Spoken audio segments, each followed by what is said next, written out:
69岁的退休农艺师索涅瓦每天都得在蓄水、洗衣还是洗澡之间做出选择。保加利亚中北部的戈尔纳斯图德纳虽然是一个靠近多瑙河的村庄，但水资源紧缺早已经成为了生活日常，甚至严重打击农业。Няма в момента да разроем. Ето. В момента образува зърно, а няма влага, няма валеж. Тъй като сега сме на воден режим,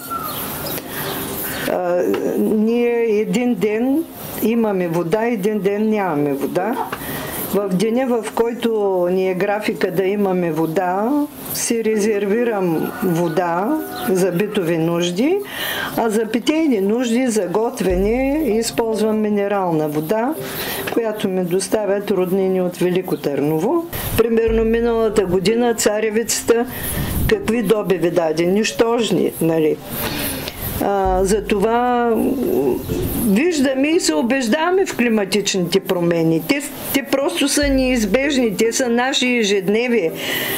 Но хората сме тези, от които зависи да правим нещо, за да променим, макар и в малка степен, негативното влияние на климатичните промени. 在同一个村庄里，45岁的娜塔莉亚正在休产假。在缺水情况下照顾婴儿，对母亲来说实在太难。Трудно е, много трудно с малко дете. Трудно е да се поддържа хигиената. Относно пране, относно готвене, относно къпане, всичко е много сложно。如此严重的缺水情况并非个案，邻近的伊莲纳镇曾经流入主要水坝的河道，如今也只剩下裂开的干河床。整个维利科特尔诺沃的地区都在为水发愁。Имаме много загуби. Загубите са ни, може би, над 60-70% са ни загуби на вода, която се губи в земята. Тръбите са полагани, най-стария ни тръбопровод е 1938 година, аз ви казах. Но на голяма дълбочина е слагана. Тръбите са слагани над 2,50 на места са 3 метра. Последните 3 години това е третото горещо лято и сухо лято.